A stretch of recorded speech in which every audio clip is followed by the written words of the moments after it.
सानिका, आज मी तुझी वहिनी असं समजून नाही, तर तुझी कॉलेजमधली जीवाभावाची मैत्रीण, जिच्याशी तू सगळं शेअर करायचीस ती श्रावणी आहे असं समजून बोल.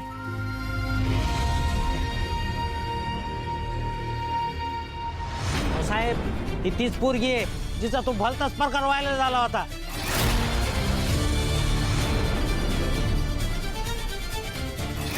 Okay miss Sanika ji, let me clear you one thing.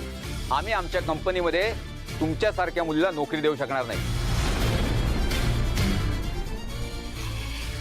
Sanika, तू तुझ्या बाळाला जन्म देण्याचा, त्याला स्वाभिमानाने वाढवण्याचा निर्णय घेतलायस ना, त्या निर्णयात मी आणि तुझा शुभू दादा तुझ्या मागे खंबीरपणे अगदी शेवटपर्यंत उभे असू.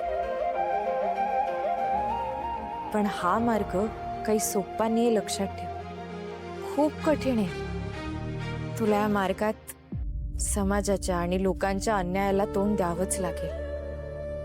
पण श्रावणी, मी आधी अशा संकटांना सामोरी नाही गेलीये का?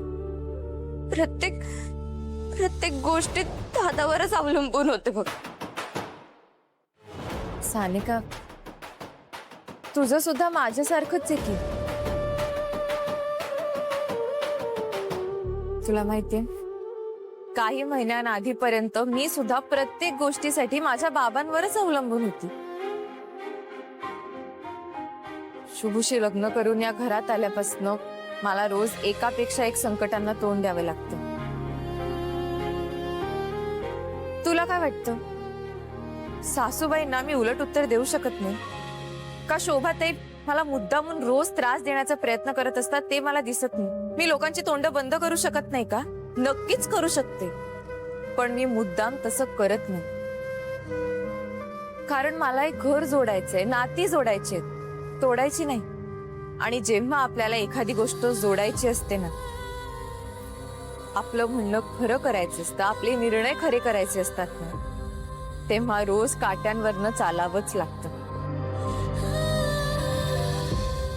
सासूबाई आणि शोभाते अगदी रोज मला घरातनं बाहेर काढायचे प्रयत्न करत असतात, हे माहितीये मला. खरं तर त्या हिशोबाने मी केव्हाच हे घर सोडून जायला सुद्धा हवं होतं, पण मी गेले का? नाही ना, कारण माझं माझ्या नवऱ्यावर जीवापाड प्रेम आहे. त्यांनी माझ्यासाठी किती मोठा त्याग केलाय ना, ते मी या आयुष्यात कधीच विसरू शकणार नाही. सानिका, त्या डगमगल्या का? नाही ना, मग मी तरी का घाबरायचं? मी ठरवलंय, मी शेवटपर्यंत लढणार. आणि सानिका, तसंच तुला तुझ्या बाळासाठी आणि स्वाभिमानासाठी शेवटपर्यंत लढावंच लागेल. सानिका, जेव्हा एखादा माणूस संकटात अडकल्यावर हतबल होऊन रडत बसतो ना ग, तेव्हा लोक त्याच्यावर आणखीन दगड मारतात. त्यामुळे आता बास, आता ह्या पुढे तू रडायचं नाहीस. हे बघ, नोकरी तुला आज ना उद्या नक्की मिळेल, पण समाजाशी दोन हात करायची हिंमत तुला तुझ्या मनात ठेवावीच लागेल. श्रावणी,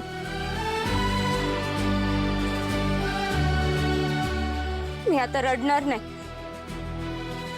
मी लढणार. किती त्रास झाला तरी चालेल, लोकांना जे बोलायचं ते बोलू दे, पण मी लढणार. Thank you so much.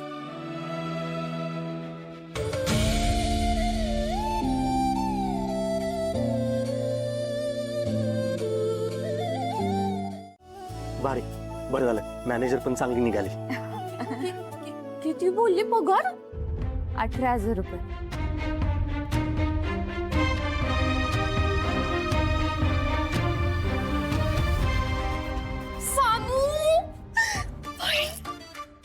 सांगू, आम्ही लई खुश आहे काय तुझ्यावर. आम्ही कवापासून सांगत होतो सानूला स्वतःच्या पायावर उभी राहा, पायावर उभी राहा. आता उभी राहिली काय? आता ऐकलं तिने आमचं. नाही, एक नंबर काम झालंय. म्हणजे कसं आता दर महिन्याला किमान 5,000 तरी माझ्या अकाउंटला येतील. होय. काय संबंध? तुमच्या अकाउंटला पैसे का जमा होतील? अरे म्हणजे कसं आहे, 5,000 दिले तर हुंड्याची रक्कम कमी होईल ना, तुझाच लोड कमी होईल. अजिबात नाही. तुम्हाला सानिकाच्या पगारातला 1 रुपया सुद्धा मिळणार नाही.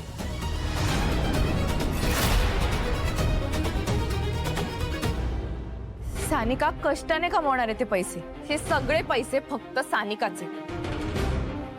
त्यामुळे सगळे पैसे फक्त सानिकाच्या आणि तिच्या बाळाच्या भविष्यासाठी.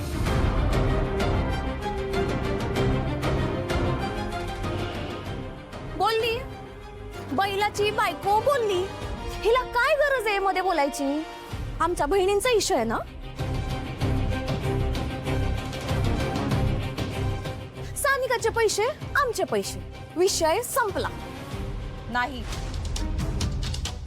सानिका फक्त माझी नणंद नाही, माझी खूप जवळची अगदी जीवाभावाची मैत्रीण सुद्धा आहे. त्यामुळे तिच्या हक्कासाठी बोलायचा मला पूर्ण अधिकार आहे.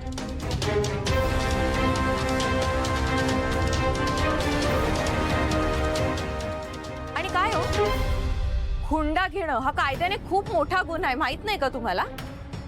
गुन्हा गुन्हा नाही म्हणजे हुंडा नाही. हुंडा कुठं? शुभू आहे ना, शुभू सावताच्या मर्जीने पैसे देणार होता म्हणून हुंडा मी कुठं घेतोय. नाही नाही. होय ना? हा, मी देतो की पैसे तुम्हाला मग, पण सानूच्या पैशाला हात लावायचा नाही, कळलं ना? तू म्हणशील तसं चाल. हो दे.